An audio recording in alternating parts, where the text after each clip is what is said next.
रूबरू कार्यक्रम सुनने वाले सभी श्रोताओं का स्वागत।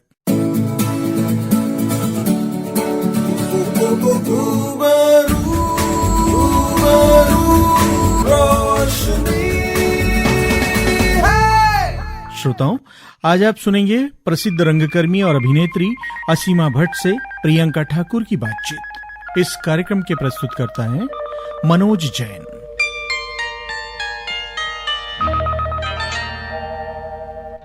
रूबरू कार्यक्रम में मैं प्रियंका ठाकुर आप सभी श्रोताओं का स्वागत करती हूँ।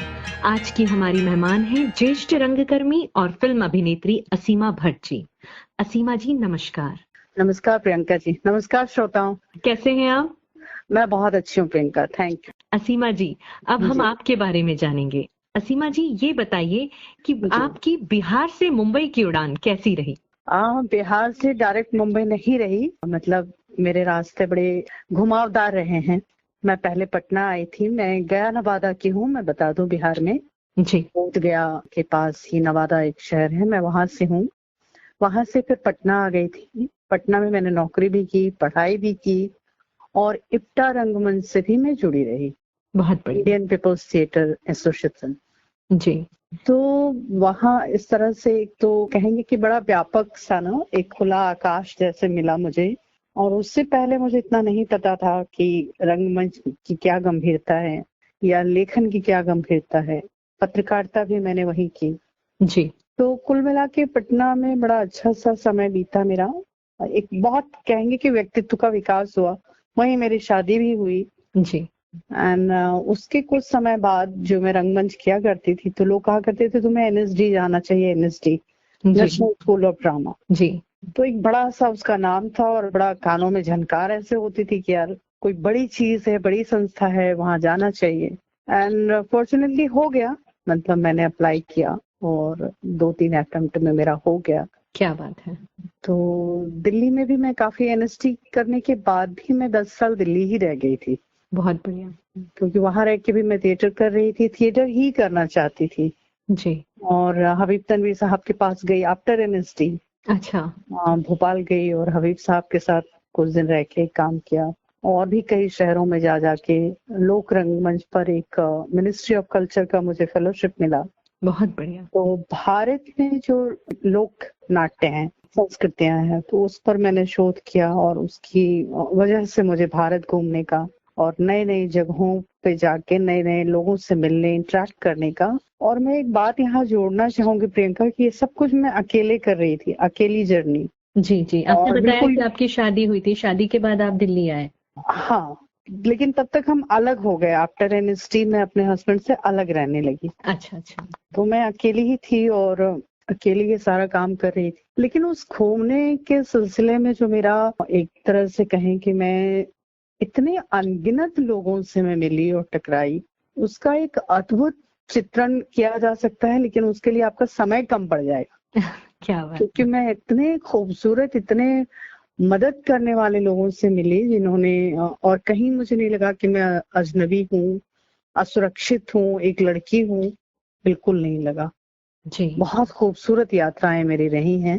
असीमा जी, आप इतने अलग अलग जगह विजिट की, आपने अलग अलग जगह देखी, अलग अलग लोक कलाएं देखी होंगी, तो आपको क्या अंतर दिखता है सब जगह के फोक में और क्या समानता दिखती है? देखिए, एक तो बड़ा अच्छा कहते हैं ना कि हर आर्ट पे, कला पे, संगीत पे लोगों के रहन सहन यानी पहनावा जिसे कहते हैं, उस पे उनका भौगोलिक असर है। तो वो मुझे दिखाई दिया कि क्यों, यानी राजस्थान के लोग क्यों इतनी ऊंची राग में गाते हैं। जी। क्योंकि वहाँ रेत है, वहाँ बंजर है। तो वो अगर धीरे धीमा गाएंगे तो उन जो रेतीली हवाएं हैं उसमें वो, क्योंकि जो शब्द हैं जी। जो हम आप बोलते हैं वो यात्रा करती हैं, ट्रैवल करती हैं। राइट। तो अगर एक खाली जगह में अगर आप बात करती हैं, जो शांत जगह है, वहां देखिए कि बहुत वो इको होता आवाज है, गूंजती है। जी जी। लेकिन वो तो बेचारा वो बंजर है, राजस्थान रेत है और कहीं ना कहीं वो आवाज को उसमें सक कर लेती है, यानी खींच लेती है रेत। तो इसलिए वो लोग ऊंची राग में या तानों में गाते हैं। तो इस तरह से मैंने देखा, फिर खजुराहो जाकर के देखा, फिर आसाम के लोगों में क्यों वो मीठापन है, बड़े मीठे लोग हैं। तो जी। क्योंकि वो ब्रह्म नद है वहाँ, जी। वो नदी नहीं, नद है। नद है, नदी और है।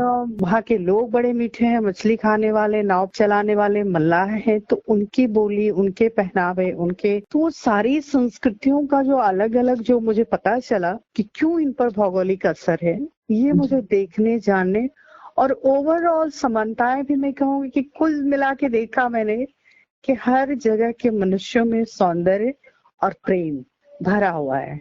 जी बेसिकली एवरीबॉडी लव्स लव, जी सबको प्यार अच्छा लगता है। जी सो ह्यूमननेस, नेचर से प्यार, अपने संस्कारों से प्यार, अपनी संस्कृति से प्यार, अपने उनके जो धरोहर है उससे प्यार, तो ओवरऑल सब में मैंने एक जैसी चीजें ही पाई, लेकिन वो भौगोलिक विविधता जिसे कहते हैं वो भी दिखाई दिया। अभिनय की कला आपने किससे सीखी और अभिनय की दुनिया में आपने पहला कदम कब रखा? ये बहुत बाय चांस हुआ है, मतलब कहना चाहिए कि बाय डिफॉल्ट हुआ है। जी मैं बिहार में ब्राह्मण फैमिली से हूँ, जो बहुत ही एक रूढ़िवादी फैमिली, अच्छा जी जहाँ लड़कियां 10वीं करते करते ब्याह दी जाती थी। जी तो हमारे फैमिली में जितनी भी मेरी कजन्स थी, उन लोगों की शादियां जल्दी जल्दी हो रही थी, तो मेरी बारी आई तो मेरा भी ब्याह तय कर दिया गया था। जी तो मैंने तब मतलब रोना धोना शुरू कर दिया कि मुझे कॉलेज देखना है। जी तो मेरी परनाम थी और मैं ये बताना चाहूंगी कि वो बड़ी आधुनिक महिला थी। अरे वाह, बहुत मतलब डायनेमिक लेडी थी और उन्होंने कहा नहीं नहीं, इसका जो मन है उसको करने दिया जाए, जी करने दो। तो उनकी शय पे मुझे ना पढ़ाई की छूट मिली और वो शादी कैंसिल हुआ जी जहाँ मेरी बात चल रही थी। घर वालों को बड़ा अफसोस हो रहा था कि अच्छा लड़का था। अच्छा मैं ये सब बड़ी क्लियर बता रही हूँ ताकि अगर माँ बाप कोई सुन रहे हो इस प्रोग्राम को तो वो सुने, और मैं क्या समझाना चाह रही हूँ समझने की कोशिश करें कि लड़कियों के लिए अच्छा लड़का मतलब पैसे वाला से हरगिज नहीं होना चाहिए। बिल्कुल तो खैर मुझे कोई अफसोस नहीं है और मुझे अच्छा लगा कि मेरी परनानी जी ने वो जो मुझे छूट दी। कॉलेज का तो जैसे ही मुझे वो मिला, जो छूट मिली, वो ऐसे था कि मुझे मेरे लिए वो उन्होंने मेरी जिंदगी के बंद दरवाजे का ताला खोल दिया। क्या बात है। मैं बिल्कुल आजाद महसूस करने लगी। टीचर्स बड़े अच्छे थे, प्रोफेसर्स बहुत अच्छे थे और सबसे बहुत फ्रेंडली रिलेशन था। मतलब वो सारे सम्मान के बाद रिगार्ड्स भी थे, लेकिन मेरे प्रोफेसर और टीचर बहुत अच्छे थे। महिलाओं को मैं जब भी बचपन से ही अगर मैं उनको इंडिपेंडेंट देखती थी तो वो बड़ा मुझे आकर्षित करता था। अगर मेरी कोई टीचर प्रिंसिपल है मतलब फीमेल या प्रोफेसर हुई, वो सब इंडिपेंडेंट थी तो मुझे बहुत ही आकर्षित करता था। जी जी ये ना अपनी कमाई से साड़ियां खरीदती होंगी, जी हाउ फैंटास्टिक। तो ये सब मुझे बड़ा अच्छा लगता था और मुझे लगता था मुझे भी ऐसे करना है। जी मुझे अपनी कमाई पे जीना है, अपनी कमाई से मतलब पैसे उड़ाने हैं, सेल्फ डिपेंडेंट बनना है। हाँ वो मुझे पता नहीं क्यों पूरा नहीं जानते हुए भी मतलब फेमिनिज्म क्या है या फेमिनिस्ट विचारधारा क्या है, ये सब मैंने शायद बाद में जाना या पढ़ा। सिमोन द बउआ का जो द सेकंड सेक्स, ये सब पढ़ा मैंने, या विनी ओपेरा को पढ़ा जाना।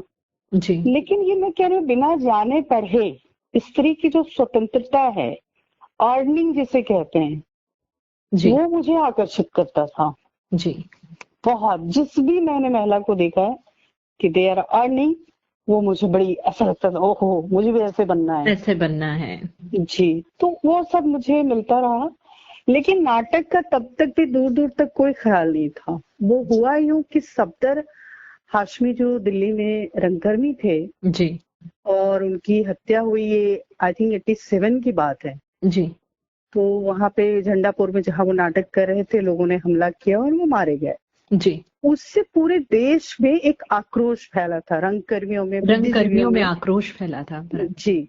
और सभी उनके प्रोटेस्ट में थे कि एक रंगकर्मी की हत्या मतलब एक अभिव्यक्ति की हत्या है। जी तो उन्हीं दिनों की बात है, मेरे पापा जो कि अक्सर घर पे तो नहीं रहते थे, वो खुद भी बहुत बड़े क्रांतिकारी थे, सुरेश भट्ट जी।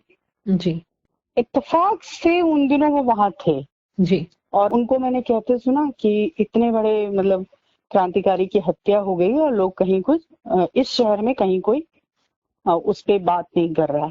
जी जी तो उसके बाद वहाँ एक बिल्कुल ही नॉन प्रोफेशनल छोटी सी संस्था थी, वहां के लोगों ने नुक्कड़ नाटक किया और सफदर हाशमी के ही नाटकों को किया, जी औरत किया और मशीन किया।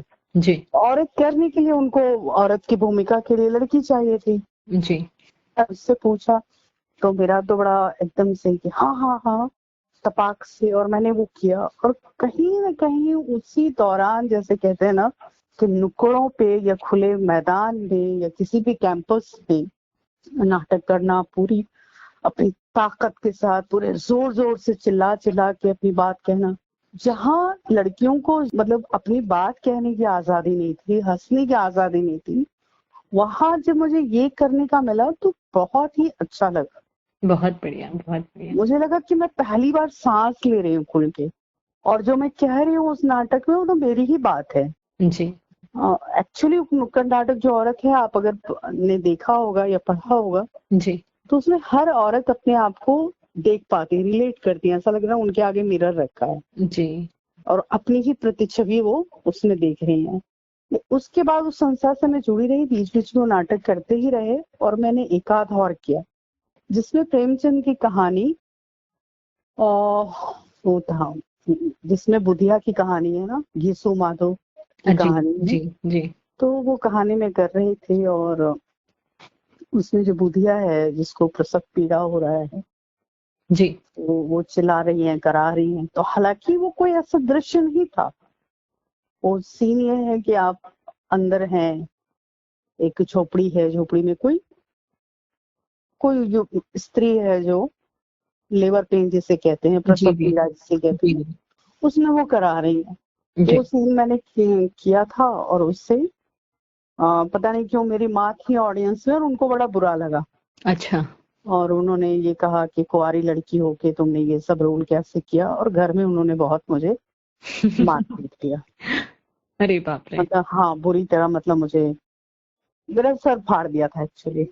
अरे बाप रे। हाँ तो और पापा तो आके मतलब वो कहते हैं ना कि आपने एक बारूद में एक माचिस की तीली लगा दी और वो तो निकल गए, घर पे रहते नहीं थे वो जी तो, जी जी पाकन उन दिनों कहीं जा रहे थे, वो भी शायद रांची वाची में कोई आंदोलन था, और पटना रांची के बीच में नवादा वो उतर गए थे जी और एक आध दिन के लिए रुके थे वहां। तो जी वो तो माचिस की तीली लगा के चले गए, बेटी तो बारूद की तरह यहाँ फट गई है, जी और माँ से संभाले नहीं संभाल रही है। जी तो उसके बाद जब उन्होंने ये किया तो मुझे बड़ा मतलब रिवेंज महसूस हुआ कि मैंने ऐसा कोई गलत काम नहीं किया जी जिसके लिए मुझे ये सजा मिली है। जी तो तब मैं वहां से भाग के पटना आ गई। जी। आपने अपने पिताजी सुरेश भट्ट जी के ऊपर किताब लिखी है, उनके बारे में कुछ जी, बताइए। ऐसा था कि पापा तो साथ रहते नहीं थे। जब मैं 5 साल की थी तभी पापा निकल गए थे घर से। मेरे पापा जो ड्रेसअप होते थे वो राज कपूर साहब की तरह और दिलीप साहब की तरह होते थे। क्या बात है। मुझे ऐसा लगता है कि उनपे उनकी बड़ी छाप रही थी। जी या देवानंद साहब, वो सिगरेट वैसे ही उंगलियों में दबा के पीते थे, जी गाने भी वही गाते थे, हर फिक्र को धुएं में उड़ाता चला गया। क्या बात तो ये सब मुझे जो बचपन की हल्की हल्की धुंधली याद है। बाद में तो उनको मैंने कुर्ते पैजामे में देखा खादी के, है। जी तो वो छोड़ के चले गए। और वो एक लंबी कहानी रही कि मेरी माँ बहुत बहुत अकेले पड़ गई। 3 बेटियां, एक बेटा, उन सबको अकेले संभालना पालना। मतलब सरसरी तौर पे बता दूं कि वो पापा दूर रहते हुए भी, चूंकि मैं उनकी बड़ी बेटी थी, जी एक बॉन्डिंग कमाल की है। जी इवन उनको गए भी 7 साल हो गए, लेकिन मुझे ऐसा लगता है कि he will come back somehow. हमें वो पोस्ट कार्ड लिखा करते थे जहां भी जाते थे, 2 जी लाइन में ही वो अपनी कुछ ऐसा लगता था ना कि कोई एक सूत्र वाक्य वो बोल देते हैं, जी जी जी लिख दिया करते थे, जो मेरे लिए बड़ा वो संबल की तरह काम करता था, एक मोटिवेशन का काम करता जी था। जी फिर पटना में भी काफी मिले, क्योंकि वहां भी आंदोलनों में अक्सर रहा करते थे, मुलाकात हो जाती थी। जर्नलिज्म करना शुरू किया तो उनको बड़ा अच्छा लगा। तो मुझे ऐसा लगा कि पापा चाहते हैं कि उनकी बेटी जर्नलिस्ट ही बने, लेकिन वो कभी खुल के तारीफ नहीं करते थे। मतलब मेरे मुंह पे कभी नहीं कहा कि तुम अच्छा लिखती हो। जी तो कुछ ऐसी बात थी जिससे जो मैंने महसूस किया। और जब मैं एनएसडी आई तो वहां भी मिलने आए पापा मुझे, जी लेकिन ये नहीं कहा कि अच्छा हुआ कि तुम एनएसडी आ गई, बल्कि उन्होंने ये कहा कि लिखना मत छोड़ना। तो मैंने ये अंदाजा लगाया कि शायद मेरे इस फैसले से वो खुश नहीं है, ऐसा मेरा अंदाजा था। तो मैंने फिर एनएसडी में पढ़ते हुए भी, आपने दिल्ली में बहुत सारी पत्रिकाएं थी और जी अखबार थे, तो कभी कभी वहां के बारे में मैं लिखा करती थी। और मैं नाम लेना चाहूंगी अभी, चूंकि 9 दिसंबर को ही मंगलेश टवराल जी का निधन जी हुआ। जी आप जानते हैं वो कितने बड़े पोएट थे। जी। तो उनसे मेरा परिचय हुआ था, और एनएसजी के दौरान ही आलोक के वो दोस्त थे, आलोक यानी मेरे पति। अच्छा। तो पता नहीं क्यों उन्होंने, जबकि उनको नहीं पता था कि मैं पत्रकारिता करती रही हूँ, जी उन्होंने एक दिन ऐसे ही कहा कि तुम एनएसजी के अनुभव क्यों नहीं लिखा करती हो। जी। तो तभी एनएसजी में रहते हुए ही मैंने थोड़ा बहुत लिखना शुरू कर दिया, और वो उन दिनों जनसत्ता में थे जो कुछ चीजें मेरी छपा करती थी। क्या बात है। अब मेरे बैचमेट्स को भी नहीं पता था कि मैं लिखती हूँ। जी। उसको वो लोग एनएसजी से रिलेटेड जो भी खबरें होती थी ना, वो पढ़ते। एनएसजी का अपना एक न्यूज डिस्प्ले बोर्ड होता था, जी तो वो लगा दिया गया वहां पे, मेरा भी, क्योंकि जी एनएसजी के बारे में लिखा था। जी जी।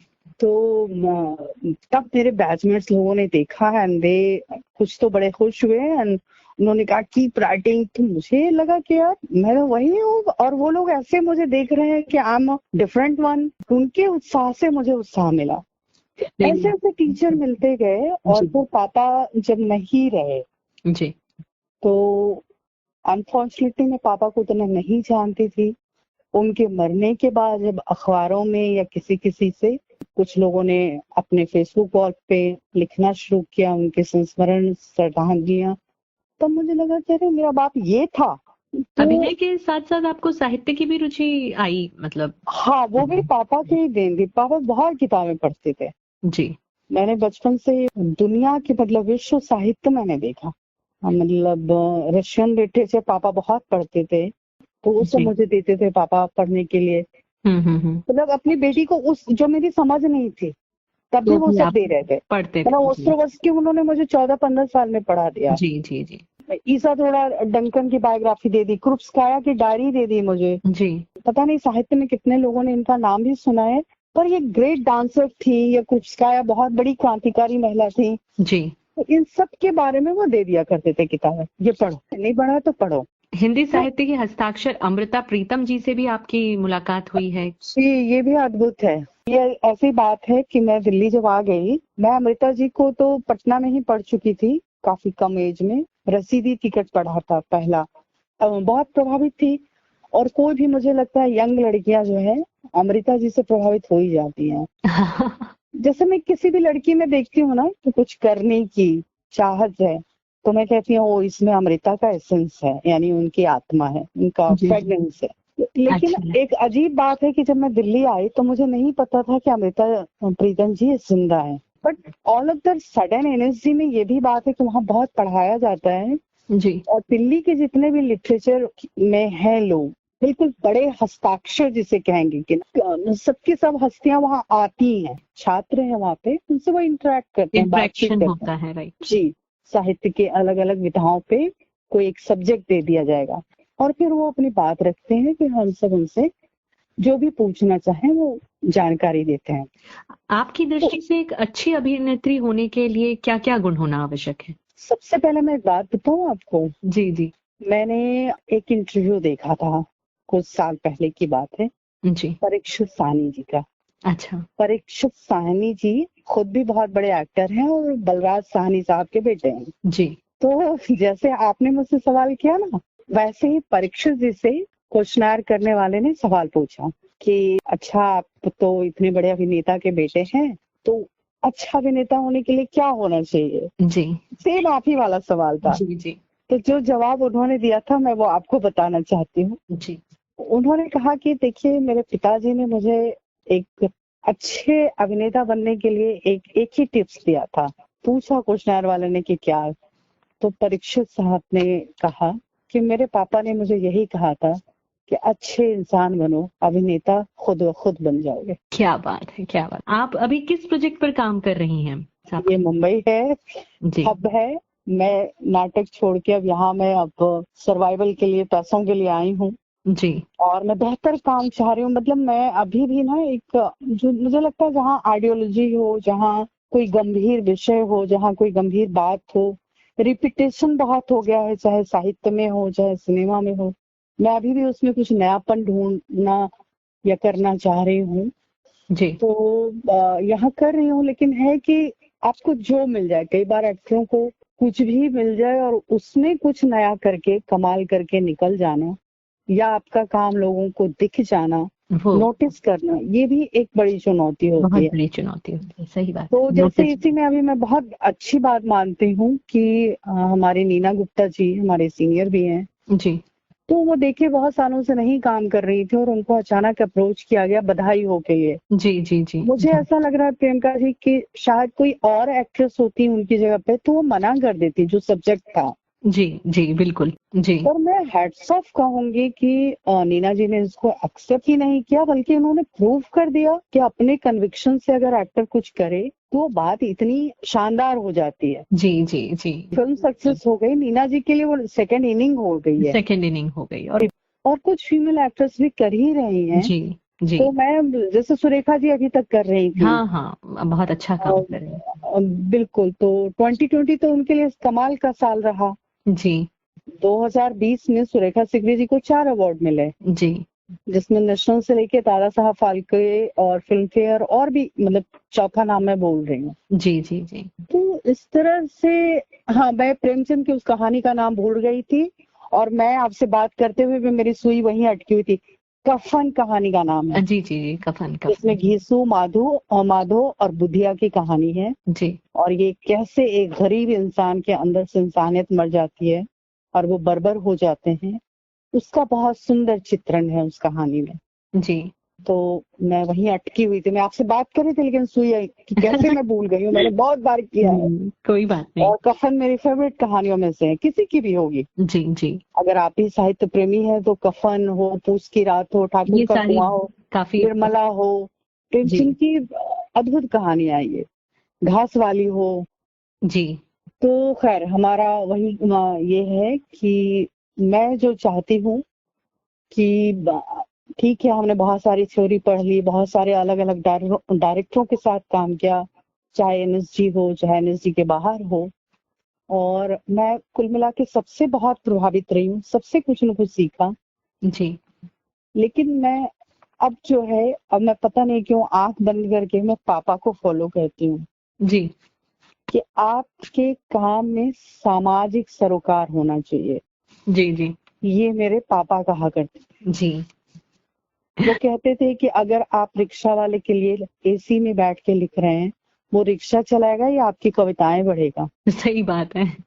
आप किसान आंदोलन पे अभी जो बात हो रही है, बहुत मतलब देश के लिए ये ज्वलंत समस्या है, जी ज्वलंत मुद्दा है, इस पे बात होनी चाहिए। लेकिन जो लोग वहां बैठे हैं वो आपकी कहानी कविताएं नहीं पढ़ रहे हैं। जो लोग वहां, उनको अगर बेहतर तो ये होता जो मेरे पापा ने सिखाया कि जी अगर आपको भूख लगी है तो मैं आपको रोटी दे दूं, जी तो बड़ी बात बनती है। जी ये नहीं है कि आपको पैसा भूख चाहिए। लगी है तो मैं भूख पे कविता लिखूं। जी जी समझ रही हैं? जी तो जी इसलिए मैंने सब कुछ पढ़ने सीखने और सभी आदरणीय गुरुओं के प्रति आभार और सम्मान के साथ साथ अब जो मैं अपने पिता की बात याद रखती हूँ कि आपके किसी भी काम में, चाहे वो अभिनय हो, चाहे वो लेखन हो, चाहे कुछ भी हो, एक जी बड़ा सामाजिक सरोकार नहीं होगा तो आप अपने जीवन में असफल ही रहेंगे। जी व्यक्तिगत स्वार्थ के लिए अगर आप कुछ कर रहे हैं, जैसे वो राजनीतिक महत्वाकांक्षा को बहुत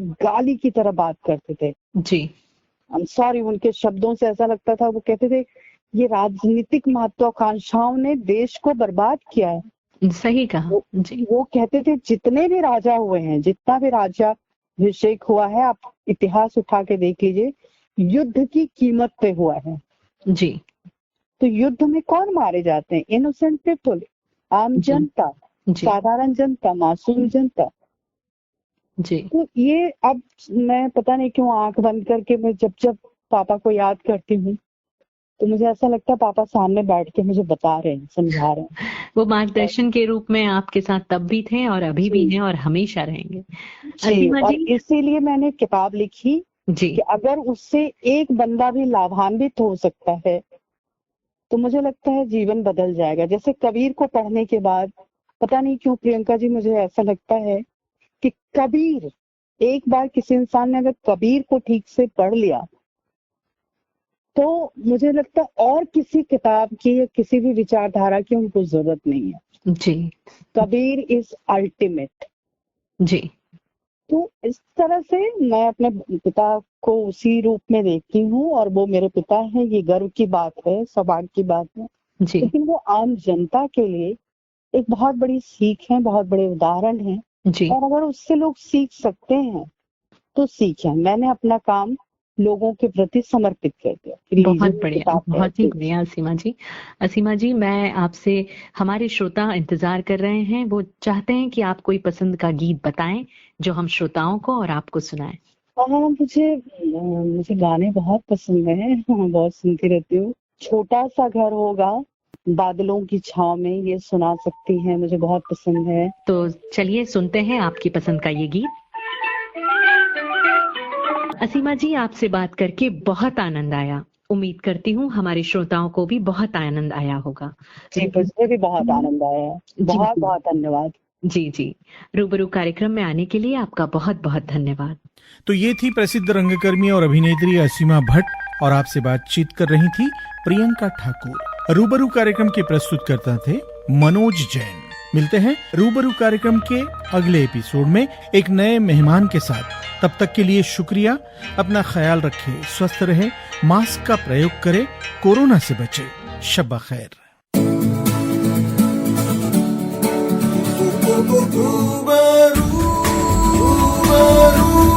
रोशनी